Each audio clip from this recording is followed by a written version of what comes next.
I'm sure you heard the news that everyone from Instagram is moving to Cara. Are you guys one of them? It seems like there's an exodus to move somewhere that's anti-AI, but what are the other choices? I'm Nimbus, and if you like this video, like and subscribe for more. I recently got to 1,000 subscribers and I'm really excited, so I have a surprise for everyone coming up, and especially if you like fandoms, anyway, with social media issues. Everyone and their mom has an Instagram. It's like really the only place where people can go and interact with artists and non-artists alike, so where do we go now? Artstation, stay on Instagram, Artfol, Lemon8, TikTok, Twitter, Behance, BlueSky. So many social medias. You literally cannot do them all. Come on now. Especially if you have a following that's more than a few thousand. People don't want to go and download another app. I know I don't, and I make sure that I'm on every social media, but do I have a presence? No. So I'll go briefly over some of them. In my opinion, take it with a grain of salt, but I feel like if a lot of you are like me who have a small artist account, maybe this might be interesting to you. Artstation, nightshade and glaze your work, and opt out of AI training. Professionals are still there, and if you don't have a following, move over to Cara and use it as your professional gallery. That's probably what I'm gonna do, but it doesn't have not safe for work, and I know a lot of you guys might have a problem with that. Now, if you do have a following, just slowly repost your work, like your oldest work, delete it, protect it, repost it. Now, BlueSky, it's like Twitter but smaller, and it has non-artists, the people that you want to see your work.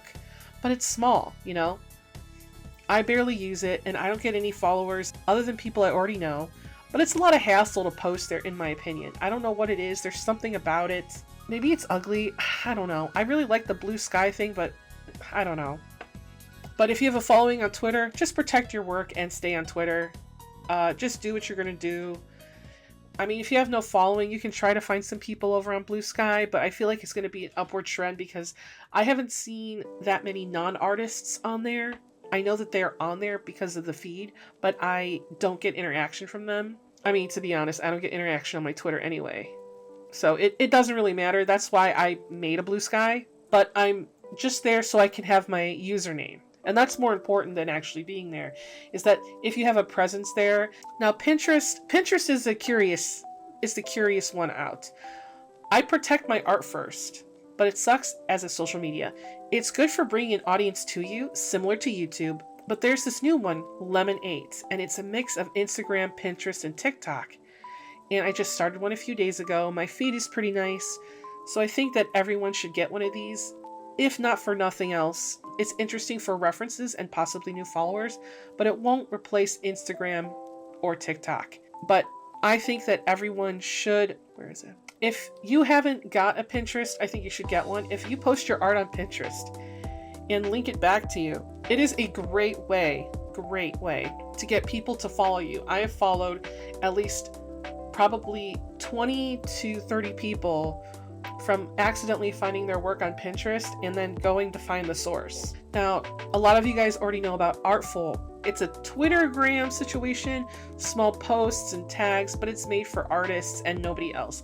I love the platform. I really love that one, but it won't bring anyone to my content, not as an artist. It'll bring artists to my content, which is great, because having like a community of artists follow your content is great, but at the same time, you're not getting people who don't draw to your content, and that's kind of a problem. That's kind of why like Cara is like a weird space, because if it's just like Artstation, it's only made for artists, but because it's the twist of it being a professional site. But Artfol is like Twittergram,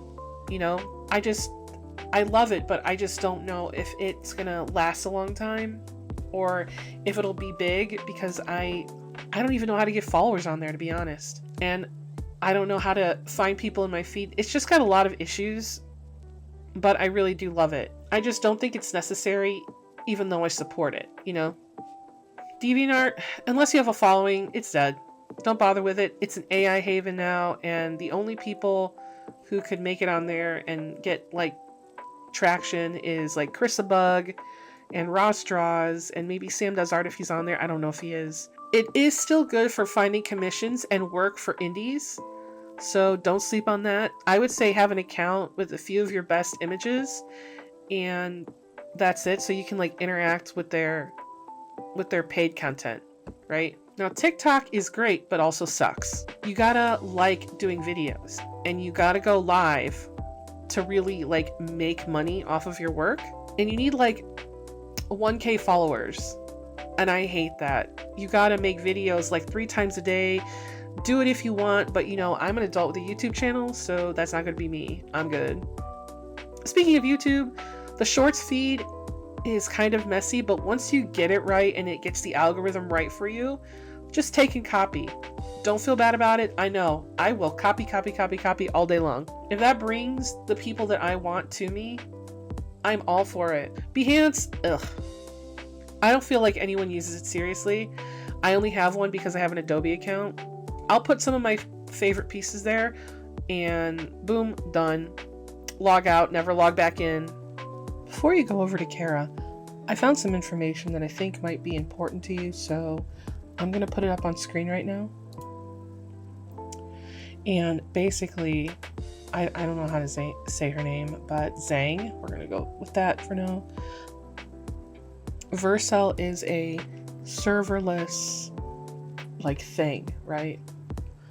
And it says right here that your daily notification that your team blank has used 24,166% of your monthly included serverless function execution amount, which has added $96,000 to your bill thus far. You'll be continuing to charge $40 per 100 gigs per hour. This is kind of an issue with, you know, upcoming websites, and because she used one that's supposed to be faster and newer, maybe she didn't expect too many people to get on there, but I think now she has like 500,000 users or something, almost 1 million users. So I think that you need to take that into consideration before you go over there. Also, because she has Hive, which is a AI detection software included on her website, she had to turn it off. So there's a lot of problems going on the website. Excuse my cat for meowing like that. And some people here in the comments are talking about paying for support. I would have suggested maybe make a store like Artstation has, where people can buy their stuff on that website instead of Artstation. But it's been pretty well known on the internet that Vercel is kind of evil, and it does work with AI companies. There's some kind of issues going around where it's misinformation, just so you know, that Zhang and these AI companies are in cahoots to like steal our data. That is entirely a misinformation theory. So I wanted to put that to rest. Because here's somebody here, it says, everyone, don't use Vercel, their pricing is too high and it will bite you. And then, obviously, as it was built on serverless means it's money to pay. I don't know why she went with the most expensive version of hosting a website. I'm assuming it's because she expected that people were going to like jump on her website immediately, and she wanted it to be a very smooth transition. But this is an issue. So this is more of, you know, like my problem where I say that like, yeah, it's good to have a new social media, which is great, but she should have had more people on brand that were tech people that have more experience with this to maybe give her some advice. Because saying that you don't have any friends that do any tech stuff is just, if you're an artist, you definitely have tech friends for some reason. I have so many. So you should have gone through a Passover and been like, is Vercel a good option? Because I feel like maybe they wouldn't have told her that. But I also wanted to talk real quick, if you guys were on AI Wars or saw some idiot posting about how Cara is over. It's not over. It's just they're making mistakes along the way, and you have to know that that was probably going to happen at some point. And the fact that it's like there's just controversy with the hosting service because it says it's the home of AI apps, you know. Also, if you guys have seen people on there and they look like they're AI art on Cara, you should probably report them, because like I said before, they turned their AI detection off. There's also some people here that think that the glaze function that comes with Cara is a little bit too much. That's what could be causing the price, but I don't think that's the case. That's just my 2 cents on it. I just think that we need to be a little bit more positive about Cara, but I would say for now, just protect your art and just see where Cara goes if you're interested. I have one. You can feel free to follow me on there if you'd like. I'll put up my little thing here. But I would definitely say protect your art, because these AI bros over on Reddit are saying, oh my god, this is probably going to be a haven for downloading art and making models. So people are assholes. Now, which one should you use? Honestly, I think the best ones are Lemon8 for fresh content, Instagram for posting but protecting your art, Twitter/Threads for shit posting, and Pinterest for leading people back to your main account that you post your art on, like Instagram. And Cara for professional work, unless you already have a following on Artstation. Now, are you guys also exhausted? Because I'm exhausted, and I have to be on every social media, you know? So let me know in the comments if you have experience with some of these that I suggested, or maybe other ones that I don't know about. These are just my opinions based on me being a small creator, and this is what I would do. Also, if you haven't heard about Nightshade yet, it's to protect your art from being used in AI. Feel free to watch that video after this one. I hope this video helps, and feel free to come by my Discord anytime. See you next time.